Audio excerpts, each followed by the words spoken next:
My guest is Bill Otto from the Wisconsin Department of Health and Social Services. Bill, thank you for coming and being with us today. We're going to talk about air quality. A lot of people nowadays seem to be interested in the quality of their air. Do they need to be concerned about the air in their own homes?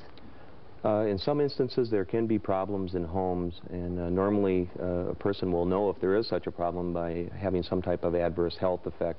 Such as what kind? Coughing? Or? Coughing, eye irritation, throat irritation, that type of thing. And it may not be everyone in the family that's experiencing this. It may be certain people within the family, but there can indeed be indoor air problems due to different substances that are found within a home naturally and some that are brought in. So. Well, what kind of substances are we talking about? Well, I guess we should start out with asbestos. Again, though that may not result in an immediate effect on anyone, the concern is more long-term as far as different diseases occurring, but that's normally found in pipe insulation for the home's heating plant, and is a problem when the material is disturbed, because that's when fibers can get into the air and be inhaled.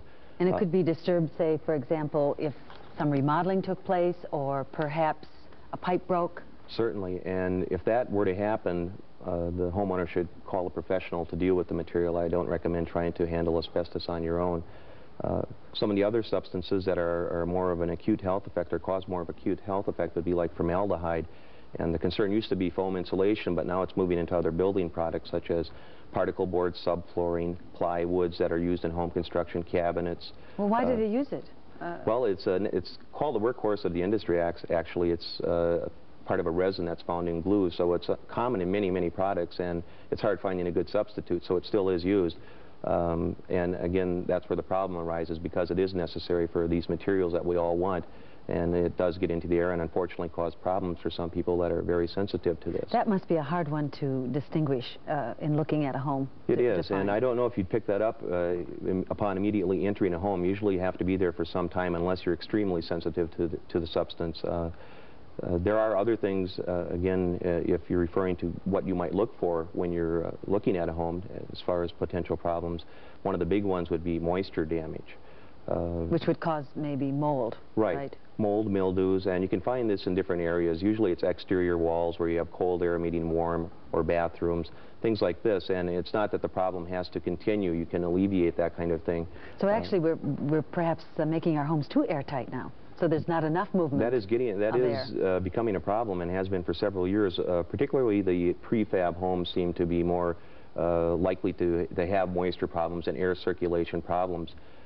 This results in, among other things, the moisture buildup, and again, it's more likely that pollutants that are being generated within the home from cooking, cleaning products, and so forth are more likely to stay there for a while. And again, this can be taken care of through simple procedures. Some of them is so simple as installing a bathroom fan to exhaust air to the outside, and vents to bring fresh air in, so it's not difficult to deal with. But again, the molds can cause a real problem for some people. Okay, if our viewers have any questions regarding whether or not they might have a problem with any of these things, how could they find help?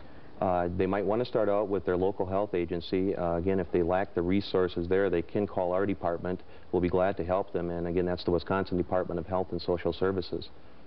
Thank you. Thank you, Bill, for being with us and telling us about the various things that affect air quality. Glad to be here. Next, a video look at more exciting homes. Who knows? One of them just might be your next home.